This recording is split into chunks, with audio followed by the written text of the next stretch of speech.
কাৰণে ভিচিডিচি তদৰ্থ ভিত্তিক বনাই দিছোঁ। আমি বিধানসভা নিৰ্বাচনৰ পিছতে ভিচিডিচিত আমি নিৰ্বাচন অনুষ্ঠিত কৰিম গণতান্ত্ৰিক প্ৰক্ৰিয়াৰে।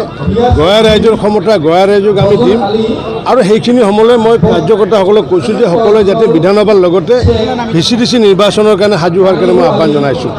মহাজোঁটৰ প্ৰসংগ আহিছে, গতিকে কংগ্ৰেছ UDF এনেকৈ মহাজোঁট গঠন কৰিব। মহাজোঁটে আমাৰ একো ক্ষতি কৰিব নোৱাৰে, কাৰণ কিয় আজি অসমত যিটো পৰিৱেশ আহিছে অকল এই অঞ্চল বুলিয়েই নহয়, আনকি মই এতিয়া প্ৰত্যেক পিছত মই গৈ আছোঁ বিলাচীপাৰাৰ পশ্চিম বিলাচীপাৰ আৰু পশ্চিম বিলাচীপাৰ এতিয়া 20,000 মানুহ ধৰ্মীয় সংখ্যালঘু মানুহ জইন কৰাৰ কাৰণে ৰেডি হৈ আছে। যোৱাকালি প্ৰায় 8,000 মানুহ লাহৰীঘাটত যোগদান কৰিছে।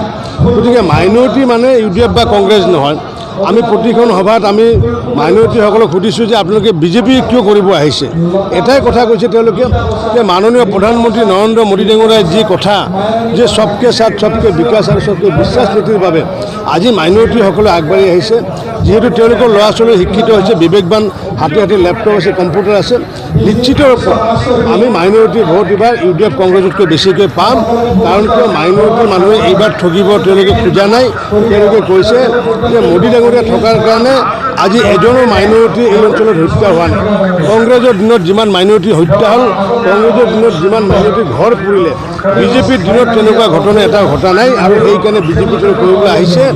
আমাৰ যি চৰকাৰী আঁচনিসমূহৰ ফল তেওঁলোকে লাভ কৰিছে, যাৰ কাৰণে স্বতঃস্ফূৰ্তভাৱে ভাৰতীয় জনতা পাৰ্টীত মাইনৰিটি যিহেতু আহিছে। গতিকে কংগ্ৰেছ আৰু UDFৰ মহাজোঁটত আমাৰ ক্ষতি নহয়, বৰঞ্চ লাভহে হ'ব। কাৰণ কিয় গোলাঘাট, মৰিয়নি, তিতাবৰ, আমাৰ নাজিৰাকে আদি কৰি সৰুপথাৰ, আমাৰ শিৱসাগৰ, ডুমডুমা, নাওবৈচা, সেইসমূহ অঞ্চলত এইবাৰ ভাৰতীয় জনতা পাৰ্টী চুইপ কৰিব। তাত কংগ্ৰেছ নিশ্চিন্ন হ'ব।